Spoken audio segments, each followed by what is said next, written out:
I want you to imagine a scenario for a second. You walk into a hospital ward today, like right now. Down the hall in room 1 is a patient who is dying of liver failure. Their skin is jaundiced, their body is failing to clear toxins, and time is just completely running out. Right. It's a grim picture. Yeah, and then in room 2, you have another patient dying of heart failure. Their heart muscle is so weak, like so dilated, that it can barely pump enough blood to keep them conscious. And then in room 3, a patient is hooked up to a dialysis machine. Oh, yeah. The dialysis. Right. They have to sit there for hours, 3 times a week, having their blood physically pumped out of their body, filtered by a machine and pumped back in, simply to survive because their kidneys have completely shut down. It really is a sobering reality. And, for most of human history, all 3 of those scenarios were an absolute, just unavoidable death sentence. I mean, there was no hope. But not today. I mean, today, in modern medicine, we can replace all 3 of those organs. We can literally open up a human body, take out the failing part, and install a new working one. Liver, heart, kidney, just swapped out. Swapped out like car parts, yeah. But I really want you to think about that for a second. If you rewind the clock just, a century ago, that sounded like pure, unadulterated magic. Like if you told a doctor in 1920 that you were going to take a beating heart out of one person's chest and just sew it into someone else, they would have locked you in an asylum. Oh, they absolutely would have. I mean, it was the stuff of myth, right? Frankenstein's monster. The very idea that you could take a piece of one human being and successfully integrate it into the biological machinery of another person, it was considered completely impossible. It was seen as ethically unthinkable and, honestly, more importantly, biologically insurmountable. The human body is a fortress. It doesn't just, let foreign entities move in. Which brings us to our mission for today's deep dive. We are exploring the architectural blueprints of that biological fortress. We're building this entire conversation around an incredible teaching framework. It was developed at the Surgical Thinking Academy at the All India Institute of Medical Sciences, or AIMS Nagpur. Yeah, authored by Dr. K. Senthilkumaran. Exactly. Dr. Senthilkumaran, an associate professor of surgery, and it is just an absolute masterclass. But the reason we are so obsessed with this specific framework isn't just the medical data. Right? It's the philosophy behind it. Right. Right at the very beginning, he lays down this gauntlet. He says, surgery must be understood, not memorized. And I really think that single sentence changes the entire paradigm of how we look at medicine. I mean, to truly understand organ transplantation, you can't just memorize a list of drugs or, a sequence of scalpel cuts. Right. You need context. Exactly. You have to understand the profound human story behind it. You have to understand biological incompatibility. You have to understand the sheer, almost irrational stubbornness of the surgeons who looked at a 100% mortality rate and just decided to try anyway. So let's try to understand it. Let's puzzle this out. Because you don't just wake up one morning, walk into an operating theater, and decide to move a kidney. How did humanity even get the first clue that swapping biological material was possible? Well, to find that first clue, you really have to go back to the early 1900s. And you have to look at a tissue that is much, much simpler to move than a solid organ. You have to look at blood. Blood, the ultimate liquid tissue. Correct. I mean, blood is essentially a connective tissue, just in fluid form. Now, before the year 1900, doctors were attempting blood transfusions. If someone was bleeding out on a battlefield or, say, in childbirth, a desperate doctor might try to funnel blood from a healthy donor directly into the dying patient. But they didn't know about blood types yet, so that must have been... It was terrifying. It was a completely unpredictable gamble. Sometimes, the patient miraculously recovered, the color returned to their cheeks, their pulse steadied, and they lived. But other times, and honestly most times, the patient suffered a catastrophic reaction. They would go into profound shock, their kidneys would shut down, and they would die agonizing deaths almost instantly. Oh, my God. Yeah. And the most terrifying part of this whole thing was that no one in the medical establishment had the slightest clue why. I mean, they were flying completely blind. I'm trying to put myself in the shoes of a physician back then. Yeah. You do the exact same procedure with the exact same fluid on 2 different people. One lives, one dies immediately. Must have felt like a curse. You're playing biological roulette. You spin the wheel and just pray. That is the perfect way to describe it. Biological roulette. It was a real dark age of medicine. That is, at least until a brilliant Austrian scientist named Karl Landsteiner stepped in and fundamentally changed our understanding of human biology.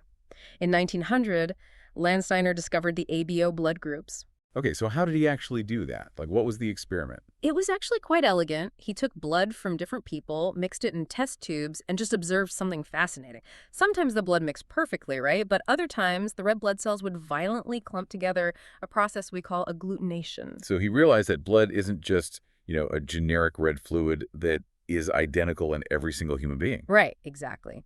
He identified that the surface of our red blood cells are studded with these specific proteins, which he categorized into blood groups A, B, and O. And, the AB group was recognized shortly after. What Landsteiner revealed to the world was this fundamental, just shattering truth. Human tissues differ in compatibility. We are not all biologically interchangeable. Meaning if I have type A blood, my body views type B blood not as a life-saving medicine, but as an invader, a toxic threat. It absolutely does. When that incompatible blood clumps together, it forms these massive microscopic clots that literally shred the kidneys and block the blood vessels. Landsteiner's discovery, which, by the way, eventually won him the Nobel Prize in 1930, it became the bedrock foundation for everything we are talking about today. Because it made safe transfusions possible. Right. But more than that, it planted a seed in the minds of surgeons.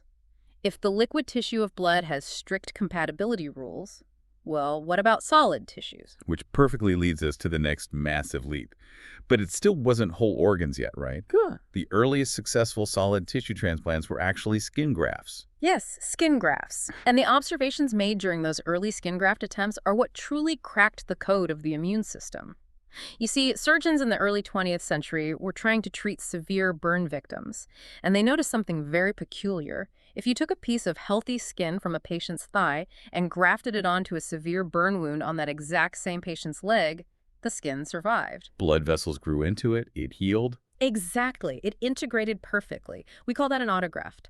Auto meaning self. Makes sense. I mean, it's your own skin. The barcode matches perfectly. But then they tried something else. They had patients with burns so extensive, so severe, that there just wasn't enough healthy skin left to use. So they took a piece of skin from a completely different a donor and placed it on the patient's burn. And what happened? Like, did it die immediately? See, this is where it gets fascinating. No, it didn't die immediately. For the first few days, the donor skin actually looked pretty good. It looked pink. It looked like it was going to take, But inevitably, around day 10 or 12, the skin would start to change. It would become inflamed, then it would turn dark, shrivel up, become completely necrotic, and eventually just sloop off. It was utterly destroyed. Wait, let me try to puzzle this out. If it survived for 10 days, that means the surgical technique was actually fine. Right. The plumbing worked, it was getting blood. But then something else came in and actively killed it later? You've just hit upon the exact realization that changed medical history. Before this, when a graft failed, surgeons were incredibly hard on themselves. They thought, oh, my suturing technique was flawed, or the wound bed wasn't clean enough, or some external bacteria infected it. They constantly blamed themselves. But the timeline gave it away. Exactly. The consistent failure of skin from other people, contrasting with the consistent success of skin from the same person, proved something revolutionary. It proved that it wasn't a mechanical failure. The body was actively assassinating the new skin. Yes. It proved that rejection is an active, targeted immune phenomenon. The body has a highly sophisticated cellular security system. When it detects foreign tissue, it takes a few days to build up its forces, which explains that 10-day window, and then it actively hunts down and destroys the invader. Surgery must be understood. Yeah. I love that. Once you understand that the body is actively fighting back, the entire paradigm of what a surgeon is completely shifts. You aren't just a plumber connecting pipes anymore. No, not at all. You are a diplomat. You have to somehow negotiate a peace treaty with the patient's own immune system. That is beautifully said, a diplomat. And that realization set the stage for the pioneers, the mavericks who looked at that active immune defense and decided, you know what? I am going to find a way around it anyway. Yeah, let's talk about those history makers, because these are the people who actually built the modern world of medicine. Let's fast forward from those early skin grafts to Boston, 1954. A surgeon named Joseph Murray. He is the one who performed the very first successful human organ transplant, a kidney. But he sort of had a cheat code, didn't he? He had the ultimate biological cheat code. The recipient was a young man named Richard Herrick. Richard was an end-stage renal failure. He was swelling up with fluid, his blood pressure was skyrocketing, and he was dying. But Richard had a lifeline that almost no one else on the planet had. He had a twin brother named Ronald. And not just a brother, an identical twin. Identical twins. Okay, so going back to our biological barcodes, they didn't just have similar barcodes, they had the exact, perfectly duplicated genetic sequence. Precisely. Because they were born from the exact same fertilized egg, their DNA was completely indistinguishable. Functionally, this meant that when Joseph Murray took Ronald's healthy kidney and placed it into Richard's pelvis, Richard's immune system didn't sound the alarm. Because there was no invading army detected. Right. The security system scanned the new kidney, read the identical barcode, and basically assumed it was just native tissue. So Murray bypassed the diplomatic negotiation entirely. He just smuggled the organ in right under the radar. He did, and the surgery was a massive success. The transplanted kidney immediately pinked up right there in the operating room. It started producing urine, and it successfully cleared the toxins from Richard's blood. Richard actually lived for 8 more years before eventually succumbing to his underlying disease, but the kidney itself never rejected. This was a true watershed moment in human history. Yeah, it proved that the mechanical aspects of transplanting a solid organ, the intricate sewing of the tiny arteries, the veins, and the ureter, were completely sound. If you could keep the immune system quiet, the organ would work. Joseph Murray eventually won the Nobel Prize in 1990 for this achievement. Okay, that is an incredible milestone. It proves the plumbing works.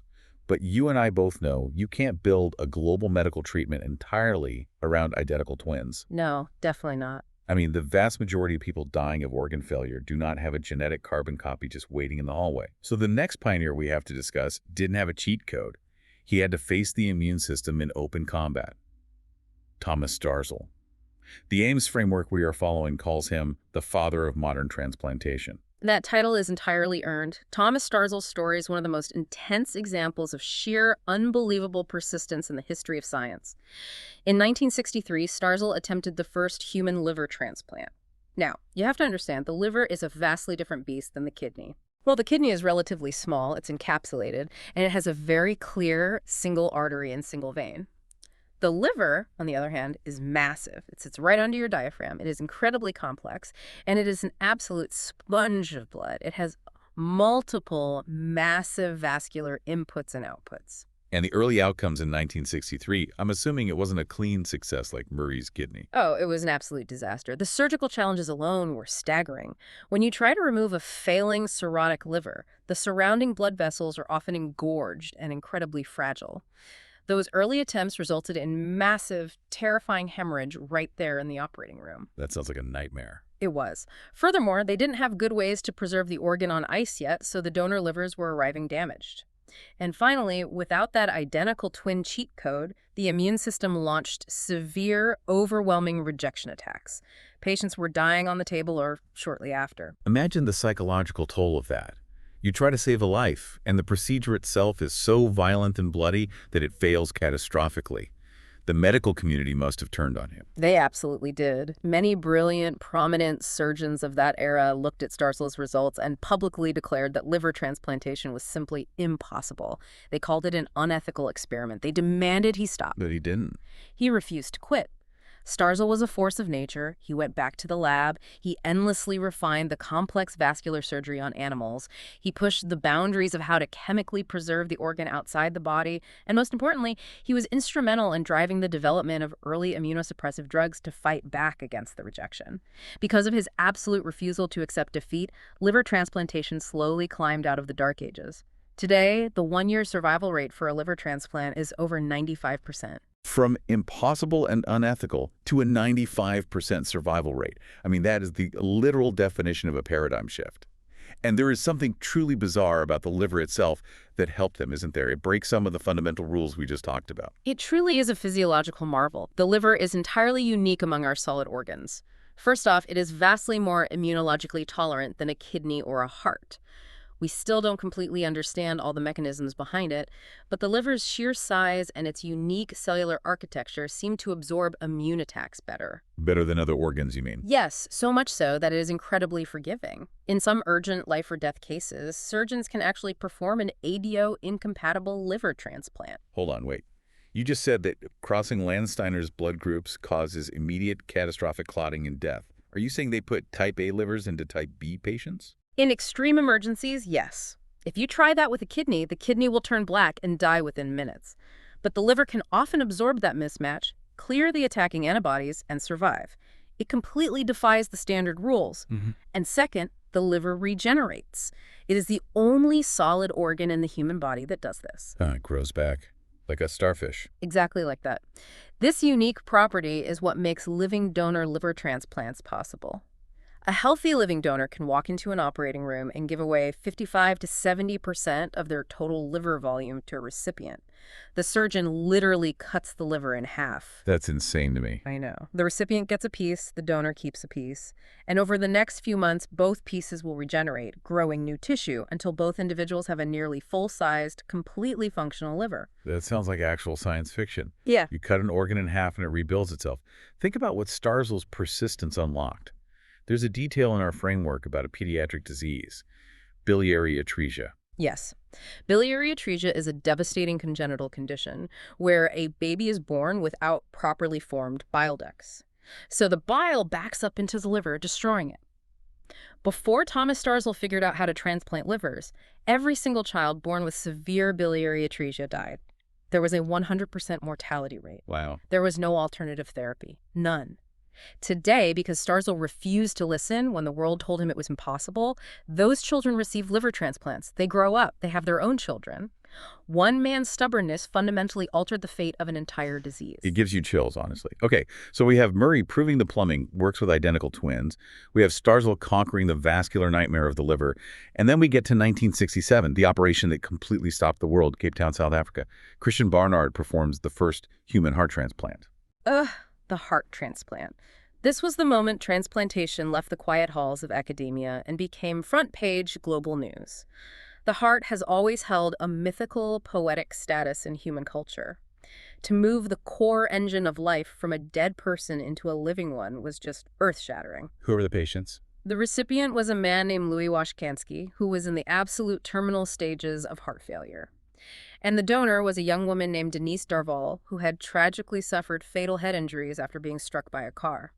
Her father, in an act of profound grace amidst unimaginable grief, consented to the donation. Barnard's team performed the surgery, and Washkansky woke up with Darval's heart beating inside his chest. But the Eng's framework we're looking at has this really fascinating historical caveat. It asks a pointed question. Who really fathered heart transplantation? Because history remembers Christian Barnard because he did it first, but he wasn't necessarily the one who invented the procedure. And that is a vital piece of the historical record that often gets overlooked. In the mid-1950s and 60s, a brilliant surgeon named Norman Shumway, working in the United States at Stanford, had done the vast majority of the agonizing, meticulous experimental groundwork. So Shumway was the real architect. Yes. Shumway spent over a decade in the animal lab, perfecting the exact surgical techniques of how to cut out a heart, how to preserve the tissue, and exactly where to place the sutures to reconnect the major vessels. Shumway is widely regarded by surgeons as the true scientific father of heart transplantation. Christian Barnard had actually traveled to the U.S. and spent time observing these leading American programs. So wait, if Shumway and the American teams had done all the homework, why did the actual milestone happen in South Africa? Why did Barnard beat them to the punch? It all comes down to a crucial intersection of medicine, ethics, and the law. In the United States at that time, the medical and legal establishments were locked in a fierce, paralyzing debate about the definition of death, specifically the concept of brain death. If a patient has suffered a massive, irreversible brain injury, but their heart is still physically beating because they are hooked up to a mechanical ventilator, are they legally dead? That is a terrifying gray area for a surgeon. You can see why they hesitated. Exactly. American surgeons, quite understandably, were incredibly cautious. They knew they had the technical skill to perform the transplant, but they didn't want to be indicted for murder for removing a beating heart from a patient who hadn't been legally declared dead yet. Right. The stakes aren't just medical failure, they are literal life in prison.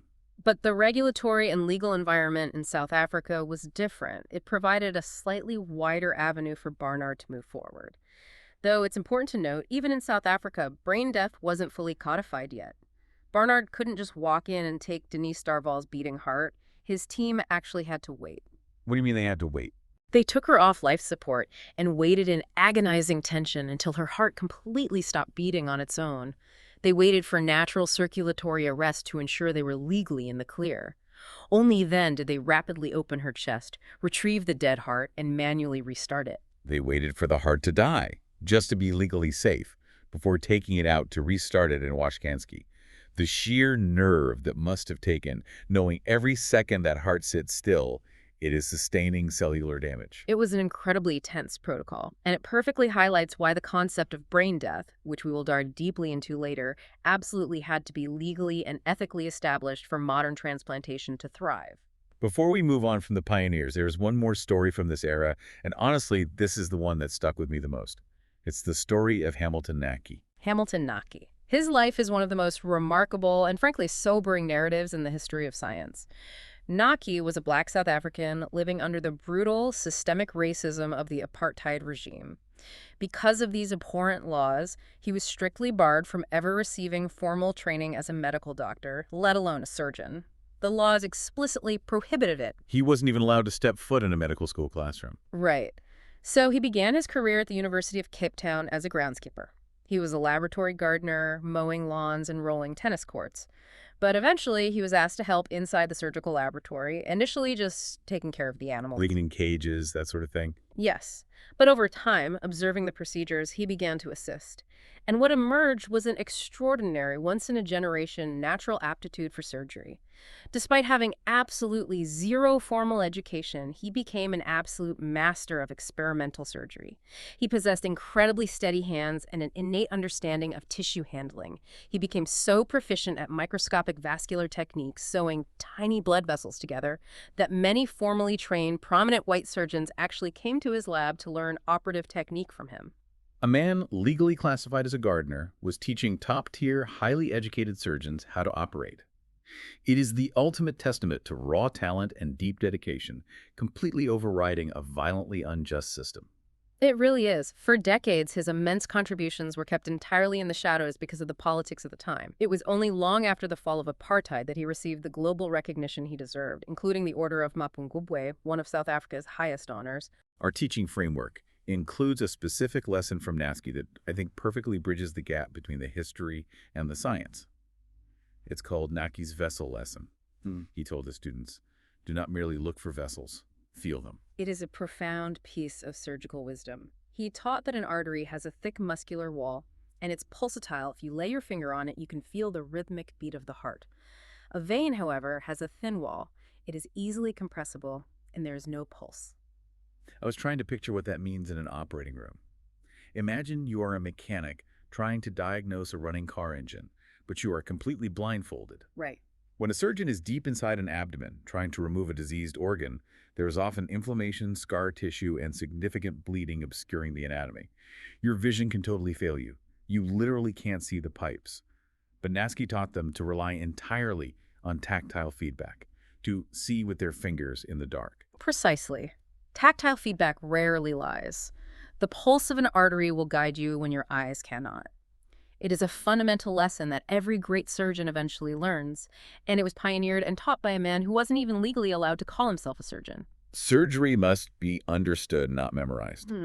These human stories, Murray, Starzl, Shumway, Barnard, Nacke, they are exactly what Dr. Senthil means.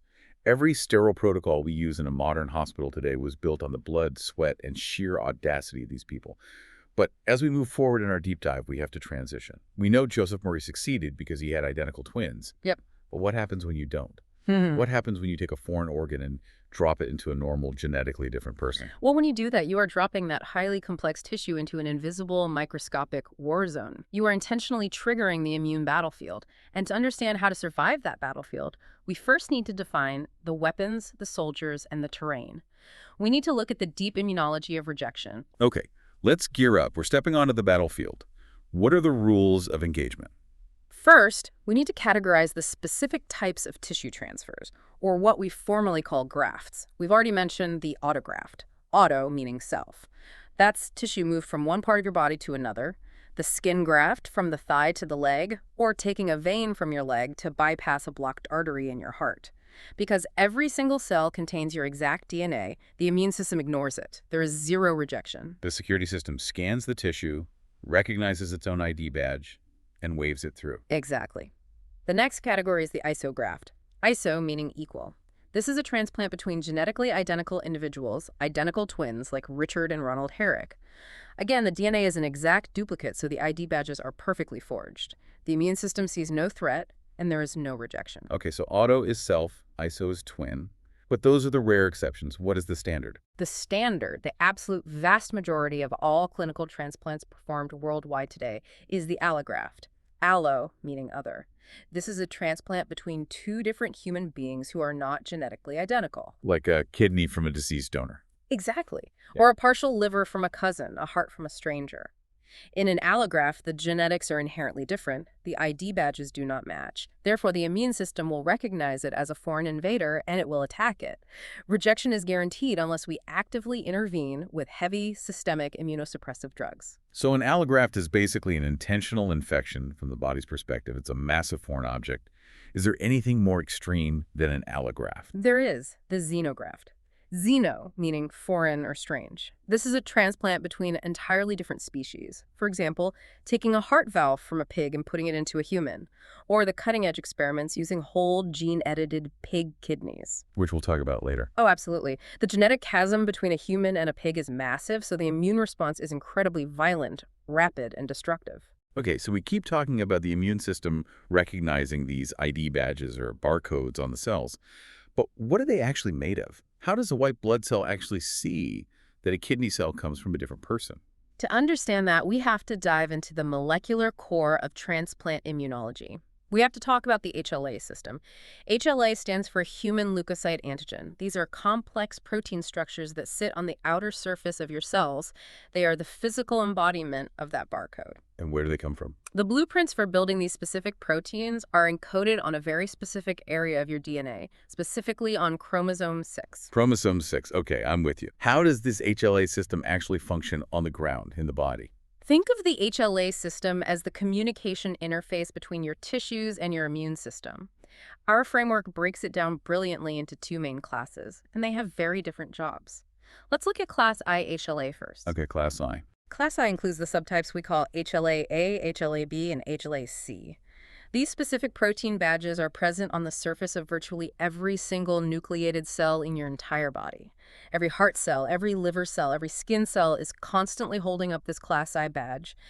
And they are presenting this badge specifically to a type of immune soldier called a CD8 plus T cell. CD8 plus T cells, what do they do? The CD8 cells are the cytotoxic cells, the killers. They roam the body, scanning the Class I badges.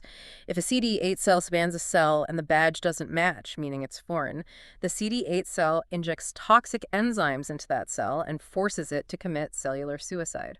Let me try an analogy here and make sure I'm wrapping my head around this. Let's elevate this from the bouncer at a club idea.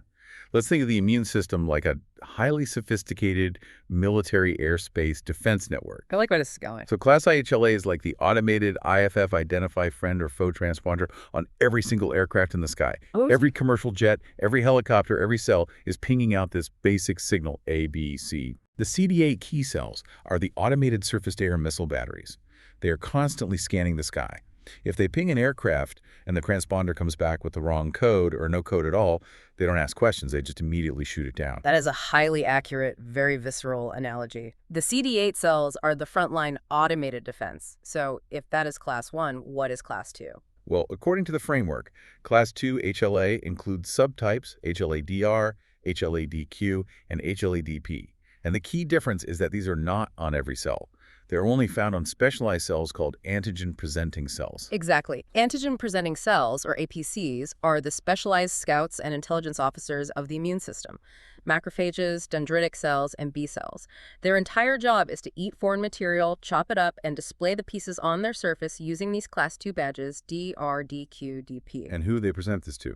They present this highly classified intelligence to a different commander, the CD4 plus T cells. So following the military analogy, if Class I is the automated radar ping, Class II is the encrypted, direct line communication channel used by the intelligence officers to talk to the generals. Precisely.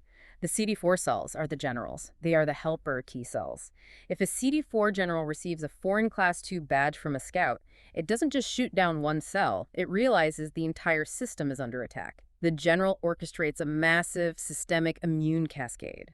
It secretes chemical alarms called cytokines that call in millions of other immune cells, trigger inflammation, and instruct B cells to start manufacturing targeted antibodies.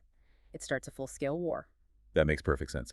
The automated missile batteries, the CD-8s, handle the low-level grunts, but the generals, the CD-4s, coordinate the massive strikes using the Class II intel. So when a surgeon is trying to match a donor kidney to a recipient, they want these HLA transponder codes to be as identical as possible, right? To avoid triggering both the missiles and the generals. Yes, that process is called tissue typing. We analyze the donor's DNA and the recipient's DNA to see how many of these specific HLA subtypes match. But here is an incredibly important nuance, and it's highlighted in our framework as a high-yield pearl. Not all matches carry the same weight. There is a strict hierarchy of importance. The matching priority. Some alarms are louder than others. Exactly. The order of absolute priority is HLA-DR is the most critically important match, followed by HLA-B, and lastly, HLA-A. Getting a strong match at the DR locus gives you the absolute best statistical chance of long-term graft survival. But why is that? Why is DR so much more important than A or B? Because DR is a Class II molecule. It's the encrypted channel talking directly to the generals. If you mismatch at the DR level, you are directly triggering the CD4 generals to orchestrate that massive systemic war. If you only mismatch at the A or B level, you are triggering the local missile batteries, which is bad, but it doesn't summon the entire coordinated fury of the immune system as aggressively. Okay, so the generals are the most critical ones to fool. But hold on, before we even look at these complex HLA transponders, we can't forget Carl Landsteiner, right? The basic blood types. Oh, never forget Landsteiner. ABO blood group compatibility is absolute non-negotiable table stakes. It is the very first thing you check.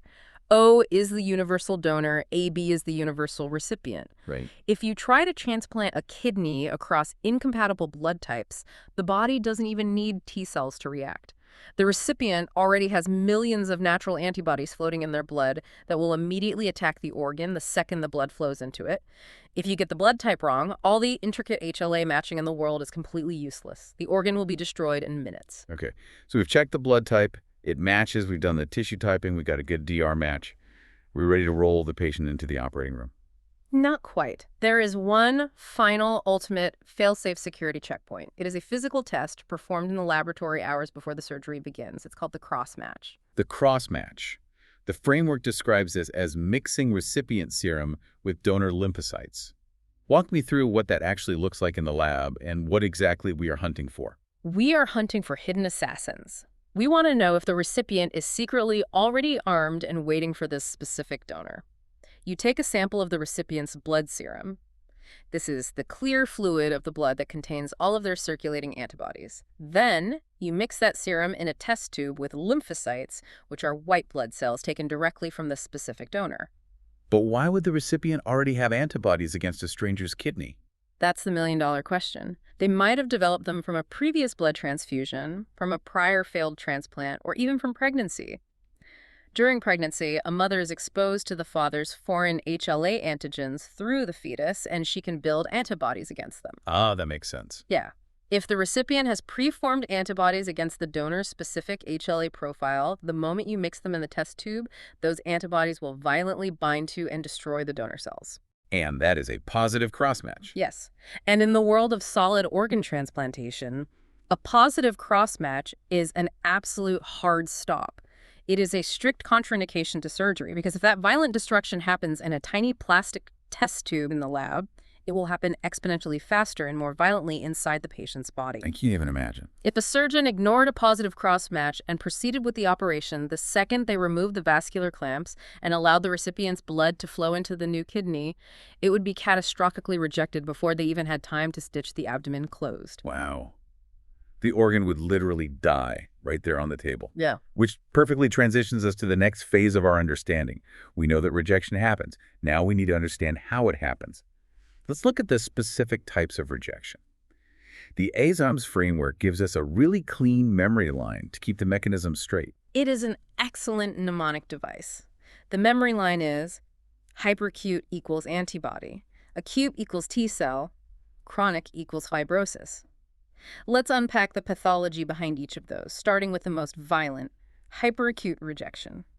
The timeline for this is minutes to hours after the blood vessels are connected. This is the nightmare scenario we just talked about with the positive cross-match. Yes. As the memory line states, it is mediated by preformed antibodies. The recipient's immune system was already fully primed, loaded, and waiting.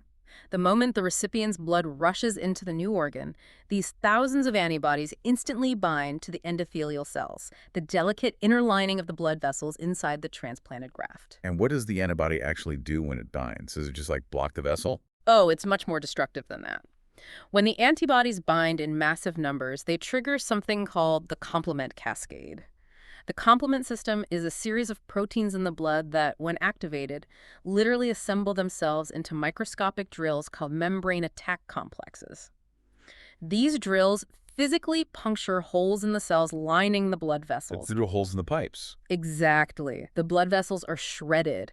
This causes massive immediate thrombosis. The blood rapidly clots inside the organ, completely choking off the blood supply. The organ becomes engorged, turns mottled and black, and simply infarcts. It dies of sudden strangulation. That is horrifying. If that starts happening on the table, what do? Do you flood them with steroids or those induction drugs we mentioned earlier? No, that is the tragic reality of hyperacute rejection. No drugs can stop it once the complement cascade has initiated. The chemical chain reaction is too fast and too violent. The only treatment, the absolute only option to save the patient's life is the immediate surgical removal of the graft. You have to cut the organ right back out. This is exactly why the cross-match test in the lab is so vitally important. It is designed to completely prevent this exact disaster from ever occurring. Okay. Hyperacute is minutes to hours, caused by antibodies drilling holes. Let's say the cross-match was negative, we survived the hyperacute phase. What is the next threat? The next threat is acute rejection. The timeline here shifts from minutes to days, weeks, or even months after the transplant. This is, by far, the most common type of rejection episode that patients face. And going back to the memory line, acute equals T cell. Exactly. This is an active cellular war. This is not preformed antibodies waiting in ambush. This is the recipient's T cells, those CD4 generals and CD8 missile batteries we discussed earlier, actively migrating into the newly transplanted organ. They wander through the tissue, recognize the foreign HLA transponders, and start destroying the organ cell by individual cell. So if you were to look at a biopsy of this kidney under a microscope while this was happening, what would you see? You would see a microscopic battlefield. Pathologists call it lymphocytic infiltration. You would see normal, healthy, pink kidney tissue completely swarmed and overwhelmed by dense clusters of dark purple-white blood cells. They are actively invading and digesting the functional tubules of the kidney. But unlike hyperacute rejection, we aren't completely helpless against this one, right? We have weapons to fight back. We do. Because acute rejection is an active, ongoing cellular process, we can pharmacologically suppress those T cells. If a patient shows signs of acute rejection, like their kidney function labs suddenly worsen, the primary frontline treatment is to hit them with massive high doses of intravenous corticosteroids. That's steroids. Right. Steroids act like a systemic fire blanket, rapidly reducing the inflammation and paralyzing the immune cells. If the rejection is incredibly severe and resistant to steroids, we use a powerful biological weapon called ATG, or anti-thymocyte globulin, which is literally an antibody designed to hunt down and physically wipe out the patient's T cells. Okay, so we've evaded the hyperacute antibodies. We've chemically beaten back the acute T cell attacks. But the war isn't actually over, is it? The final phase in the memory line is chronic rejection. And the timeline here stretches out to months, years, sometimes even decades. This is the slow, grinding, tragic reality of modern transplantation. The memory line says chronic equals fibrosis. Fibrosis, which essentially means scarring. Exactly like scarring. You see, even with the best tissue matching and the most perfect daily medication regimen, the immune system is never completely fooled. It is constantly taking tiny, low-level pot shots at the foreign organ. Over years, this repeated microscopic immune injury causes the blood vessels deep inside the graft to slowly thicken and narrow. The delicate functional tissue of the organ is gradually replaced by tough, non-functional scar tissue fibrosis. Sounds like the organ is just slowly suffocating over a period of years. That is functionally what is happening. The organ slowly atrophies, shrinks, and loses its ability to filter blood or pump effectively. And what's the treatment for that? Can we increase the steroids? Sadly, no. Chronic rejection, by its very nature of being structural scar tissue, does not respond well to any immunosuppressive medications. You can't unscar a tissue with a pill. The only definitive treatment, once an organ has failed chronically, is retransplantation. Finding a new donor organ, going back into the operating room, and starting the entire clock over again. That is a heavy reality. It means the entire overarching goal of modern transplant medicine is to delay that chronic fibrotic phase for as long as humanly possible, to hold the immune system in a perpetual state of suspended animation. Which brings us to the chemical truce. Let's talk about the specific drugs we use to maintain that fragile piece, immunosuppression. The chemical truce. To make allografts work, to keep the T cells from swarming the tissue, we have to pharmacologically paralyze them. And the undisputed kings of this chemical truce, the drugs that truly made modern transplantation viable, are a class of medications called calcineurin inhibitors. The core drugs. Our framework focuses heavily on two specific heavyweights, tacrolimus and cyclosporine. These two drugs changed the world in the 1980s and 90s, and we need to look closely at their internal cellular mechanisms because understanding how they work is crucial. Let's start with tacrolimus, which is by far the most widely used maintenance drug today.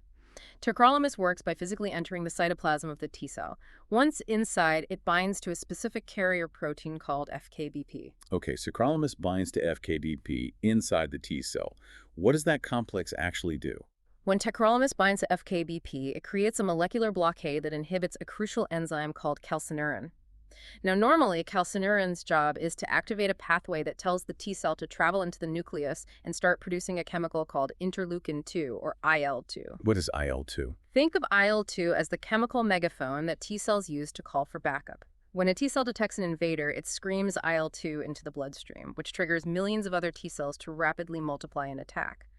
By inhibiting calcineurin, tacrolimus silences that megaphone. The T cell might recognize the foreign kidney, but it is physically incapable of calling for backup or multiplying. The T cells are effectively frozen in place. That is brilliant molecular engineering. Okay, so tacrolimus binds to FKBP and stops the IL-2 megaphone. What about the older drug, cyclosporine? Cyclosporine achieves the exact same final outcome. It silences the IL-2 megaphone by inhibiting calcineurin, but it takes a slightly different path. Instead of binding to FKBP, cyclosporine enters the cell and binds to a completely different intracellular protein called cyclophilin. Cyclosporine binds to cyclophilin. That's a very convenient linguistic match. It is, but here is the bitter, agonizing irony of these miracle drugs. Their side effects are profound, systemic, and deeply damaging. Both tacrolimus and cyclosporine are deeply nephrotoxic. Nephrotoxic, meaning they physically damage kidney tissue. Yes, I want you to really think about the paradox of that for a second. A patient with end-stage renal failure receives a life-saving kidney transplant. To keep their body from violently rejecting that new kidney, they have to take tacrolimus every single day for the rest of their life. But the very drug that is chemically saving the kidney from the immune system is simultaneously slowly chemically damaging the cellular structure of that exact same kidney. Oh, wow. It constricts the blood vessels within the graft and causes chronic toxicity. It is a massive, lifelong tightrope walk. That is wild. It's like putting out a raging fire in your house with slightly corrosive water. You save the house from burning down today, but the water damage is slowly, inevitably rotting the floorboards beneath your feet. That is a brutally accurate analogy. And the toxicity doesn't stop at the kidneys. These drugs have bizarre, unique side effect profiles that force doctors to make very difficult choices about which one to prescribe. Let's look at those specific side effects. The framework notes that tacrolimus can cause significant neurotoxicity, tremors, headaches, but the really big one is post-transplant diabetes. Yes. Tacrolimus is notoriously toxic to the beta cells in the pancreas, the cells that naturally produce insulin. Many patients who never had blood sugar issues in their entire lives develop full-blown diabetes entirely as a side effect of their transplant medication. And cyclosporine. The side effects listed here sound almost medieval: gingival hyperplasia and hirsutism. They are very distressing side effects. Gingival hyperplasia means a massive fibrotic overgrowth of the gums in the mouth. The gum tissue physically swells, hardens, and can literally grow completely over the teeth, requiring painful dental surgeries to cut it back. And hirsutism is the unwanted, excessive growth of dark, coarse hair on the body and face. Hold on, let me get this straight. If a patient takes tacrolimus to save their new liver, they might end up destroying their pancreas and giving themselves diabetes. And if they take cyclosporine instead, it can literally make their gums grow over their teeth and cause them to sprout thick facial hair. How does a doctor possibly choose which of these poisons to subject a patient to? It is the ultimate clinical balancing act. You don't just look at the organ, you look at the entire human being sitting in front of you. Hmm. If you have a patient who is already severely obese and has a strong family history of diabetes, you might intentionally steer clear of tacrolimus because you know it will push them over the edge into diabetes, and you accept the risk of the gum issues with cyclosporine. Conversely, if your patient is a young woman who would be deeply psychologically distressed by severe facial hair growth and gum deformities, you might lean toward tacrolimus and monitor their insulin levels like a hawk. You are constantly trading one profound risk for another. And they aren't just taking one of these drugs, right? It's a cocktail. Far from it. Most patients are on what we call triple therapy. By hitting the immune system from 3 completely different angles, you can use slightly lower doses of the highly toxic calcineurin inhibitors. First, they almost always take a daily dose of corticosteroids as a baseline anti-inflammatory backbone. Okay, steroids. Second, they take an anti-proliferative agent. Today, that is usually a drug called mycophenolate mofetil. It works by blocking purine synthesis. Purines are the building blocks of DNA. If you block them, the aggressively multiplying T cells literally cannot replicate their DNA to divide. They hit a biological wall. And then third, you add the calcineurin inhibitor, tacrolimus, or cyclosporine. What about the newer drugs? I see sirolimus mentioned here. Sirolimus is fascinating. It's an mTOR inhibitor. It doesn't damage the kidneys like tacrolimus does, which is great, but it comes with its own heavy baggage. Specifically, it severely impairs the body's ability to heal wounds. If you give sirolimus right after surgery, the massive abdominal incision might literally fail to heal and split open. It also causes severe hyperlipidemia, dangerously high cholesterol. So you nuke the immune system at the start with those heavy biological induction drugs like ATG, and then you maintain this fragile, highly toxic chemical truce forever with the triple therapy cocktail. But as we know, shutting down the immune system has massive, terrifying consequences. It absolutely does. We will explore those complications shortly, but first, we need to address the most fundamental logistical question of all. Where do these organs actually come from? Let's talk about the logistics of life: donors, brain death, and time. This is where the hard, cold science intersects with profound human ethics and brutal, unforgiving logistics. Broadly speaking, there are 2 distinct categories of donors: living donors and deceased donors. Living donors seem conceptually straightforward, though obviously incredibly brave. Yes. These are healthy, living volunteers, often family members, but sometimes altruistic strangers, who willingly agree to undergo a major, painful surgery to save someone else. We already mentioned that living donors can give one of their kidneys because we have 2 and only strictly need 1 to filter our blood. Or they can give a specific anatomical lobe of their liver, relying on its unique ability to regenerate. And I imagine the outcomes for living donor organs are significantly better. Vastly superior. The advantages are immense. The surgery is meticulously planned weeks in advance. The donor is comprehensively screened for peak health. And most importantly, there is almost 0 cold ischemia time. The organ is removed in one operating room, walked 10 feet down the hall, and immediately sewn into the recipient in the adjacent room. The organ barely has time to realize it was removed. But you can't be a living donor for a heart or a whole set of lungs. No, you absolutely cannot, and that stark anatomical reality is why deceased donation is the absolute bedrock of multi-organ transplantation. But specifically, we are talking about brain-dead donors. And I want to pause here because this is perhaps the most heavily examined, most publicly misunderstood, and ethically most crucial concept in the entire field of medicine. The teaching framework has a massive bolded pearl here, and it is a point of frequent confusion. It states emphatically, brain death is not a coma. Brain death is legal death. This distinction is everything. In the public consciousness, the 2 are often conflated, but biologically, they are worlds apart. Imagine the human brain as a vast, complex electrical grid. Yes, electrical grid. In a coma, a patient has suffered a severe injury to the higher cortex, the top parts of the brain that control conscious thought and awareness. They're deeply, unresponsively unconscious.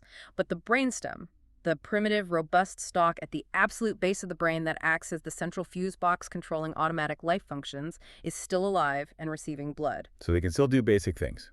Yes. A patient in a coma can often breathe completely on their own. Their pupils will shrink if you shine a light in them. They will cough if fluid hits their throat. They are severely injured, yes, but biologically, they are unquestionably alive. Okay, so the higher functions are offline, but the basement generator is still humming. What is brain death? Brain death is entirely different. Brain death is the complete, absolute, and irreversible cessation of all brain and brainstem function. Due to massive trauma or a catastrophic stroke, the brain swells so severely inside the rigid skull that it completely chokes off its own blood supply. The entire tissue of the brain and the brainstem suffers complete infarction. It dies. There is no coming back. Legally, ethically, and biologically, a brain-dead patient is a deceased human being. But if they're dead, how are they donating living organs? Why is their heart still beating? The only reason their heart is still beating and the only reason their chest is rising and falling is because a machine, a mechanical ventilator, is physically forcing oxygen-rich air into their lungs. That forced oxygen enters the blood, and the heart muscle, which has its own internal electrical pacemaker separate from the brain, uses that oxygen to continue pumping autonomously. The moment you turn the ventilator off, the oxygen drops, and the heart stops within minutes. Wow. So to a grieving family standing at the bedside, the patient looks alive, they feel warm to the touch, their chest is moving. But the central computer, the very core of what made them a living organism, is completely and irreparably destroyed. Exactly. And because the visual evidence is so deceptive and so incredibly distressing for families to process, the medical criteria for diagnosing brain death are unimaginably rigorous. You don't just take a quick look and make a call. Two independent senior doctors have to prove beyond any shadow of a biological doubt that every single automated reflex in that brainstem fuse box is completely destroyed. The framework lists the exact clinical tests they use to prove this. Let's walk through them because, as we said, surgery must be understood. It's not just a checklist, it's a physiological map. First up, the pupillary reflex. You shine an intensely bright light directly into the eyes. In a living person, the optic nerve senses the light, sends a signal down to the midbrain, and the oculomotor nerve sends a signal back to instantly constrict the pupil to protect the retina. It is a hardwired loop. In brain death, that loop is broken. You shine the light and the pupils remain fixed, dilated, and completely unreactive. Next is the corneal reflex. You take a sterile cotton swab and gently drag it across the ultrasensitive surface of the eye, the cornea. A living brainstem will instantly and violently force the eye to blink to protect itself. In brain death, the eye remains open and still. Nothing happens. Gag reflex and cough reflex. You take a suction catheter and pass it deep down the breathing tube, aggressively stimulating the back of the throat and the trachea. In a living patient, this provokes violent involuntary gagging or a deep shuddering cough. In brain death, there is absolute silence. Zero motor response. Vestibulo-ocular reflex. This one always fascinated me. It is often called the doll's eyes, or cold caloric testing. You take a syringe of ice-cold water and inject it directly into the patient's ear canal. Ice water in the ear. Yes, because the extreme cold completely stuns the inner ear's balance center. A living brainstem panics at this sudden loss of equilibrium and aggressively drives the eyes to dart and vibrate towards the cold stimulus. In a brain-dead patient, you inject the ice water and the eyes remain perfectly static, staring blankly straight ahead. You are testing every single wire in the fuse box to prove there is no current. And finally, the ultimate test, the apnea test. This is the definitive, undeniable proof. Apnea literally means the absence of breathing. You temporarily disconnect the patient from the mechanical ventilator while supplying pure oxygen through a small tube so the heart doesn't stop. Then you simply wait. You let the carbon dioxide levels in the patient's blood slowly rise to extremely high toxic levels. Why carbon dioxide? Because rising CO2 is the most powerful chemical trigger in the human body.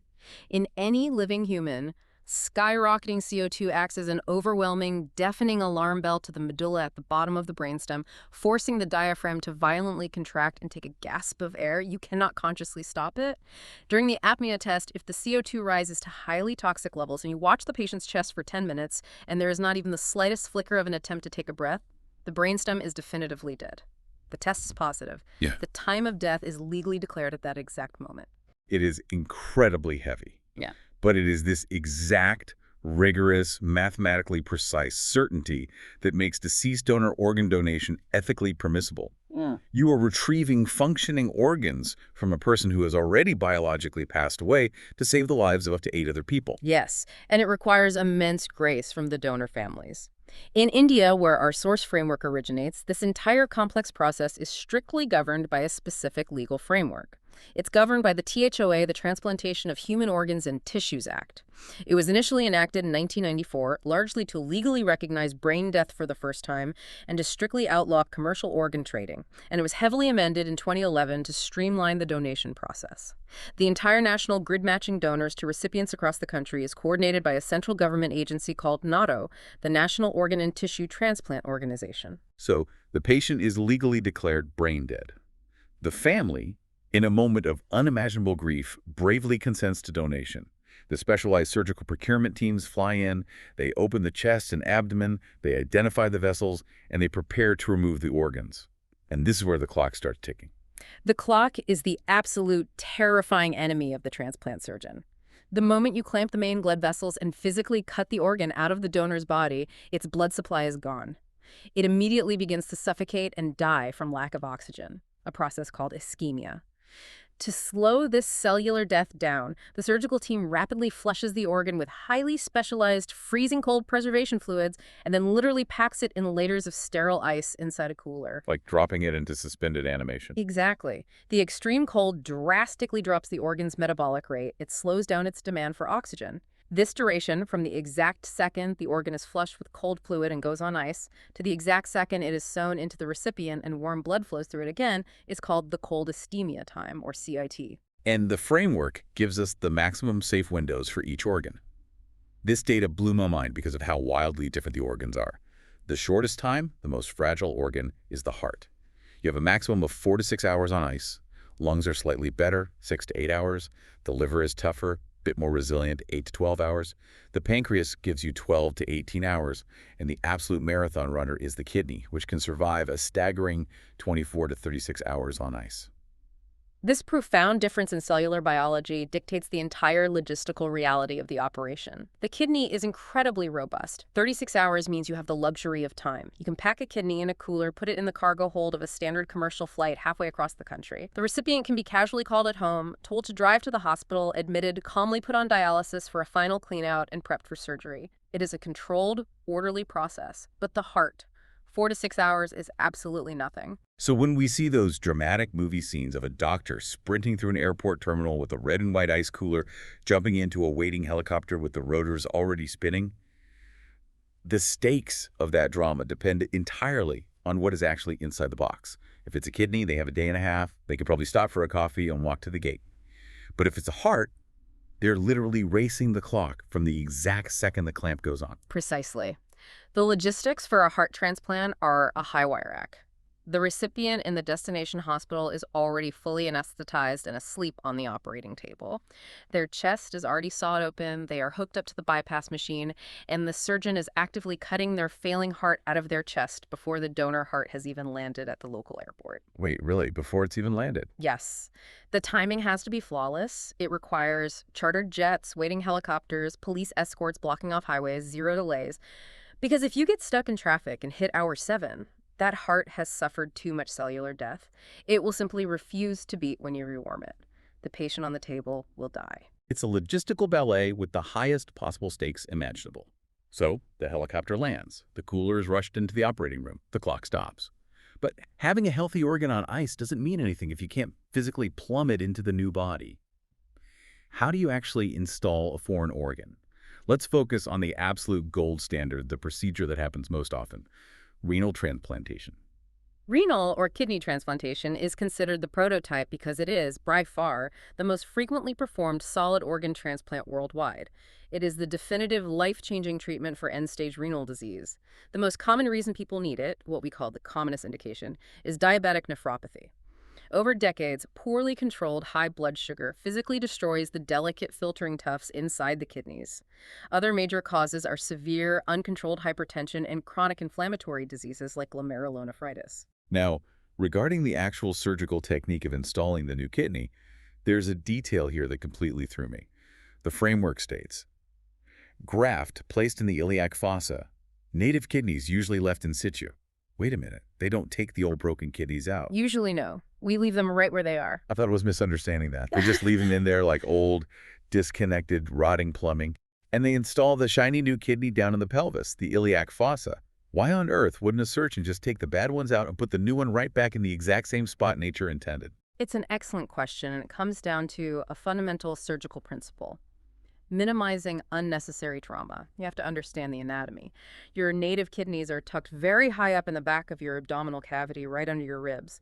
They are intimately surrounded by major, massive blood vessels like the aorta and vena cava, your adrenal glands, the spleen on one side, the liver on the other. Physically dissecting and removing them is a major, highly traumatic, often bloody operation. But here's the key.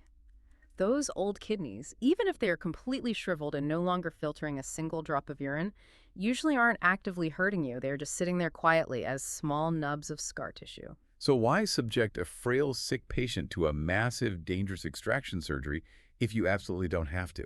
Exactly. So instead of fighting that anatomical battle, surgeons take the new donor kidney and place it completely outside the main abdominal cavity, down in the lower pelvis, in the iliac fossa, just above the groin crease. Oh. The iliac artery and vein down there are large, superficial, easily accessible, and perfect for sewing the new kidney's blood vessels into.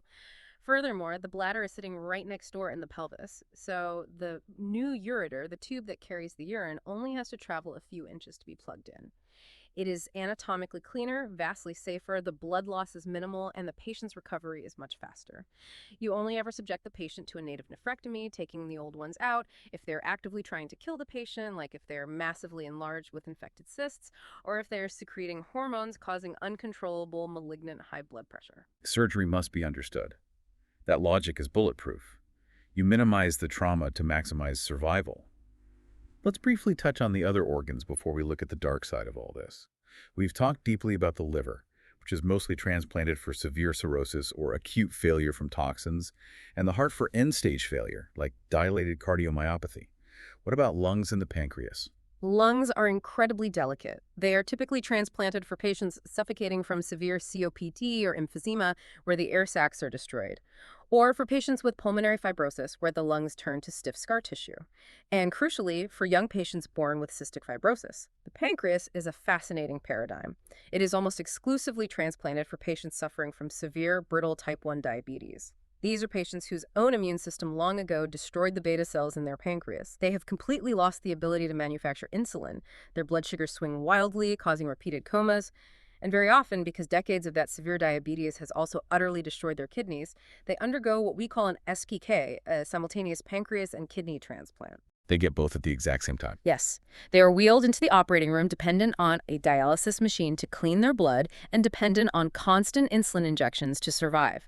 A few hours later, they wake up with a new kidney effectively filtering their blood and a new pancreas perfectly, automatically measuring and managing their blood sugar minute by minute. It is an absolute systemic metabolic reboot. It is miraculous. But, as we established earlier with the immunosuppressants, the reboot comes with a terrifyingly high price tag. We need to talk about what goes wrong. We've evaded the immune system, the organ is in, it's working. What are the long-term risks? Let's dive into transplant complications. We systematically divide complications by the timeline of when they occur. Early complications happen in the frantic days immediately following the surgery. This is your standard, severe surgical risk profile. You can have catastrophic bleeding from the anastomosis, the places where the surgeon sewed the blood vessels together. You can have thrombosis, where a rogue blood clot forms and ruins the new organ. Or you can have primary graft dysfunction, where the organ, traumatized by the hours on ice, simply refuses to wake up and function. But the absolute major early killer, the shadow hanging over the ward, is infection. Because the patient's immune system has just been chemically nuked by those heavy induction drugs we talked about. They have zero defenses. None. They are incredibly uniquely vulnerable to hospital-acquired pneumonias, severe surgical site infections deep in the abdomen, and vicious urinary tract infections that can climb up into the new kidney. The framework provides an exact infection timeline, and it's really revealing. Month 0 to 1, hospital-acquired bacterial infections. Month 1 to 6, opportunistic infections, things like CMV, EBV, and strange fungal infections. Month 6 and beyond, community-acquired infections just like the rest of us get. I want to focus intently on that middle window, the 1 to 6 month opportunistic phase, because this connects perfectly beautifully back to our deep dive into cellular immunology. Remember, we talked about how we use tacrolimus and mycophenolate to intentionally cripple the T cells so they don't swarm and attack the new kidney? But T cells evolved for a reason. Their primary day job in a healthy human is to relentlessly fight off viruses and fungal spores. So by chemically paralyzing the T cells to save the kidney, we throw the front door of the fortress wide open for viruses. Exactly. But it's actually much more insidious than throwing the front door open. We call them opportunistic infections because many of these viruses aren't catching the patient from the outside world. They're already living quietly inside the patient. Viruses like cytomegalovirus, or CMV, and Epstein-Barr virus, EBV, infect most humans when we are young. Our healthy immune system fights them to a standstill, but it rarely clears them completely. The viruses retreat deep into our cells and go dormant. They become sleeper agents. They are held in a permanent, lifelong chokehold by our patrolling T cells. Oh, wow. So the moment the transplant surgeon gives the patient tacrolimus, the T cells are paralyzed. They drop the chokehold. The sleeper agents wake up, look around, realize the guards are asleep, and start to rampage. That is exactly the mechanism. Managing a CMV infection in a transplant patient is an incredibly complex, dangerous tightrope. You have a raging virus destroying tissue, so you want to lower the transplant drugs to let the T cells wake up and fight the virus. But if you let the T cells wake up too much, they will immediately realize there is a foreign kidney in the pelvis and destroy it. You are trapped between a virus and rejection. Trapped between the fire and the flood. Okay, so that's the early and medium-term infectious risk. What about the late complications? We're talking years out from the surgery. The late complications are dominated by two specters. One is the chronic rejection we already discussed, the slow, inevitable fibrotic scarring of the organ. But the other major, terrifying late complication is malignancy, cancer. Wait, the immunosuppressant pills themselves cause cancer. They don't act like radiation. They don't directly mutate the DNA to cause the cancer. What they do is systematically remove the body's natural cancer surveillance network. You see, cell division in the human body is imperfect. Every day, as millions of cells divide, a few make microscopic errors. They mutate. They become precancerous. But in a healthy person, our immune system, specifically those CD8 killer T cells and natural killer cells, are constantly roaming the tissues, scanning for these mutated rogue cells. When they find one, they quietly destroy it before it can ever grow into a tumor. So the immune system isn't just fighting invaders from the outside, it's policing our own cells from the inside. And when you suppress the immune system for decades to protect the transplant, those rogue cells are allowed to grow completely unchecked. Precisely. You turn off the internal police force.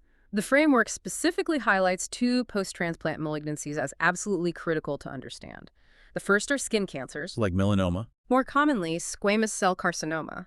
Because the skin is constantly battered by UV radiation from the sun, it creates a lot of mutated cells. Without immune surveillance, those cells rapidly form tumors.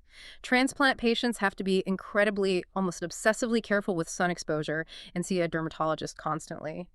But the other cancer is much more complex. It's called PTLD, which stands for post-transplant lymphoproliferative disorder. And this ties directly back to the sleeper agents we just discussed. The Epstein-Barr virus. Yes. EBV specifically infect B cells in the blood. Normally, T cells keep those infected B cells under strict control. But because the transplant drugs suppress the T cells, the EBV virus drives the B cells to mutate and multiply uncontrollably. They form massive aggressive tumors in the lymph nodes and organs. It is essentially a virally driven blood cancer. PTLD is a direct, devastating consequence of the chemical truce we require to keep the graft alive. It really is the ultimate double-edged sword. You willingly take these highly toxic drugs because the alternative is imminent death from organ failure. But those same drugs slowly damage your native kidneys, destroy your pancreas to give you diabetes, let ancient viral sleeper agents wake up and rampage, and completely strip away your natural defenses against cancer. It feels so primitive when you lay it all out like that. Which is exactly why the current state of clinical transplantation, as breathtakingly miraculous as it is compared to a century ago, is not the final chapter of the story. It is a brilliant, messy, highly imperfect bridge. And that brings us to the final, most exciting phase of our deep dive, the future of transplantation. Okay, so how do we move past this messy chemical truce? Where is the hard science going next to solve these massive problems? The framework lists 5 major frontiers, and honestly, they sound like they were pulled straight out of a science fiction novel. Let's start with the one dominating the headlines right now. Xenotransplantation, gene-edited pig organs. The central, unyielding math of transplantation is that the demand for organs vastly, hopelessly outstrips the supply of deceased human donors. Hundreds of thousands of people die on waiting lists globally every year simply because a matching human organ didn't become available in time. Now, pigs have organs, hearts, kidneys that are roughly the exact same size, shape, and physiological output as human organs. But historically, if you tried to sew a pig kidney into a human, you got an immediate, explosive, violent, hyperacute rejection. The genetic gap is simply too massive.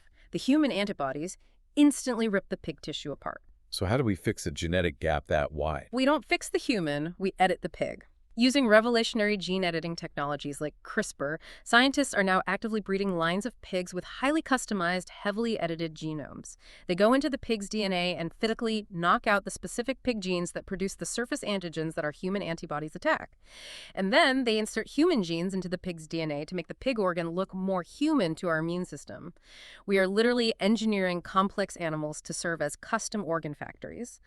And this isn't just theoretical whiteboard math anymore, is it? No, it is a reality. We have recently seen the very first successful clinical trials of these gene-edited pig kidneys and pig hearts transplanted into actual human patients. The organs functioned. They produced urine. They pumped blood. The patients eventually succumbed to complex secondary issues, but the organs survived the hyperacute immune barrier. If this technology can be perfected and scaled, the implications are world-altering. It means an infinite, unlimited supply of organs. The waiting list, as a concept, disappears overnight. A 0-day waiting list. Yeah. That is staggering. Let's look at the next frontier on the list, machine perfusion. We spent a lot of time talking about the brutal logistical reality of cold ischemia time. Throwing a fragile human heart in a plastic bag, dropping it in a cooler of crushed ice, and having exactly 4 hours to sprint across the country. The extreme cold slows down cell death, but it still causes significant damage to the tissue. Machine perfusion completely changes that paradigm. Instead of freezing the organ to slow it down, what do? They keep it alive. What if we take the organ out of the donor and immediately hook it up to a highly advanced machine that constantly pumps warm, fully oxygenated blood and specialized nutrients through its vessels while it is in transit? So the organ doesn't even biologically realize it has been removed from the body. Exactly. Normothermic liver perfusion is already becoming a massive clinical advance. You can take a donor liver that maybe looks a bit marginal, maybe it suffered some trauma or has some fat in it, and you aren't sure if it will work. Instead of blindly putting it into a patient and hoping, you hook it up to the perfusion machine, you pump warm blood into it, you give it medications, and you watch to see if it starts producing healthy green bile. You can essentially test drive and rehabilitate the organ outside the body before you ever risk transplanting it. And they are doing this with hearts now, too. It is the most breathtaking sight in modern medicine. Heart-in-a-box technology allows the donor heart to literally sit inside a clear, plastic, sterile chamber. It is filled with warm, oxygenated blood, and it is visibly, forcefully beating, completely disembodied, while it flies on a commercial airplane. It dramatically extends the safe travel time, allows the surgeons to continuously evaluate the heart's pumping strength in real time, and results in vastly better outcomes for the recipient. Think about that arc. I We know. started out talking about doctors blindly gambling with blood types in 1900, and now we are talking about warm human hearts physically beating inside clear plastic boxes at 30,000 feet. The trajectory of human ingenuity here is just unbelievable. The next two frontiers on the list deal directly with the immune system's rules: desensitization protocols and tolerance induction. Desensitization is essentially about breaking the absolute rules we discussed earlier. We said that an ABO blood type mismatch or a positive cross-match means you absolutely cannot transplant. It's a death sentence for the organ. But what if a patient is dying, they have a willing living donor, say their husband, but their blood types don't match, or the wife has high levels of preformed antibodies against him? Historically, they just couldn't do it. Oh, right. Oh. But desensitization protocols attempt to force the issue. Weeks before the surgery, doctors use heavy mechanical filtering of the recipient's blood, a process called plasmapheresis, to physically wash the dangerous antibodies out of circulation. Then they hit the patient with highly specific biological drugs like rituximab or intravenous immunoglobulin, IVIG, to paralyze the B cells from making more antibodies. They essentially scrub the recipient's immune system completely clean, just long enough to sneak the incompatible organ in and let it acclimate. It turns impossible transplants into possible ones. But it's temporary. The holy grail of all of this, the absolute end game, is the next one: tolerance induction. Tolerance induction is the dream of a future without the toxic chemical truce. Imagine a world where we don't have to give a patient tacrolimus for the rest of their life. No drug-induced kidney failure, no diabetes, no PTLD cancer. What if we could fundamentally retrain the recipient's immune system? We want the CD4 generals to look at the new donor kidney, clearly recognize the foreign HLA transponders, but instead of launching an attack, make a conscious biological decision. You know what? This is a friend. We will tolerate it. How is that even theoretically possible? How do you re-educate a T cell? Scientists are trying to achieve this by inducing a state of chimerism. At the exact same time they transplant the solid organ, they also extract bone marrow stem cells from the donor and infuse them into the recipient.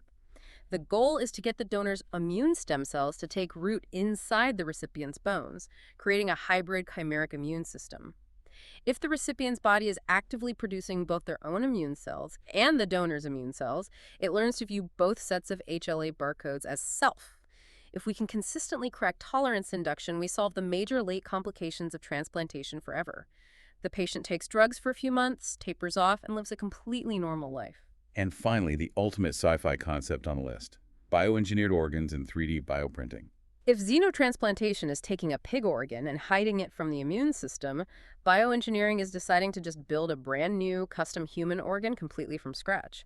The concept is to take a biological scaffold, perhaps an animal organ that has been chemically stripped of absolutely every single living cell, leaving just the ghost-like connective tissue matrix, or even a 3D printed collagen structure. And what do you do with the empty scaffold? You seed it with the recipient's own stem cells. Wait, so you grow a new liver using my own exact DNA? Precisely. You print the architectural blueprint, and you coax your own harvested stem cells to multiply and fill in the walls. Think about the implications. If the organ is built entirely from your own genetic material, the HLA barcode is an exact, perfect match. There is zero rejection. It is functionally an autograft, just built in a lab. No toxic immunosuppression needed, no waiting list because we print them on demand, and no complex animal ethics issues. Are we actually close to doing this? We can already achieve this with relatively simple, hollow tissue structures like bladders, blood vessels, and skin. The massive, towering challenge right now is the microscopic plumbing. It is incredible. So, think about what this all means for you. We have journeyed through an absolute masterclass of a physiological framework today. We started in the Dark Ages with Carl Landsteiner discovering the legal biological barcodes of blood. We walked through the bloody, desperate operating rooms of the unstoppable pioneers, Murray bypassing the system with twins, Starzl conquering the massive bleeding of the liver through sheer willpower, Shumway and Barnard racing to transplant the engine of the heart. We learned the quiet, profound, tactile genius of Hamilton Nacke feeling the rhythmic pulse of a hidden artery.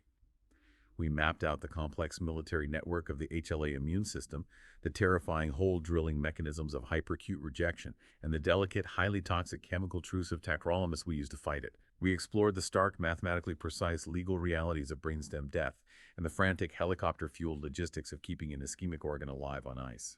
And we ended on the bleeding edge of tomorrow. But the real so what of all this, the underlying reason Dr. Senthil Kumaran wrote this teaching plan emphasizing that surgery must be fundamentally understood, not just memorized by rote, is that every single piece of this history is actively keeping someone alive right now. As you and I sit here speaking, somewhere in the world, a highly trained surgeon is meticulously sewing a vein into an iliac fossa. A helicopter is landing on a hospital roof with a cooler holding a kidney that has been on ice for 30 hours. A patient is sitting at their kitchen table, swallowing their daily dose of tacrolimus, carefully balancing their blood sugar, and walking around with the literal heartbeat of a stranger thumping in their chest. Every single successful transplant happening today is the direct cumulative result of a century of trial, agonizing error, catastrophic failure, and absolute scientific audacity. It is a profound, continuing legacy. And I want to leave you with a final thought to mull over, a thought that builds on exactly where this science is headed. Think back to our opening hook. The 3 patients dying in the ward of liver, heart, and kidney failure, desperately waiting for a human donor to die so they might live. If these future frontiers we just discussed actually succeed, if tolerance induction becomes real, if 3D bioprinting a liver from your own stem cells becomes the standard of care, we might one day look back at our current, seemingly miraculous era of swapping human organs from brain-dead donors and taking highly toxic drugs to prevent rejection, the exact same way we currently view those pre-1900 blood transfusions, as a primitive, incredibly risky gamble that was merely a crude stepping stone. If we truly reach a point in human history where we are simply engineering our own perfectly matched, infinitely replaceable parts. What happens to the definition of human longevity? What does the human lifespan actually look like when every failing organ is simply reprinted and swapped out like a part on a car? That is a staggering question. That moves completely beyond the realm of medicine and straight into the deepest questions of philosophy. And that is exactly where we like to leave it. Thank you for joining us on this incredible deep dive. Keep questioning the mechanics of the world around you, keep trying to truly understand, and we'll see you on the next one.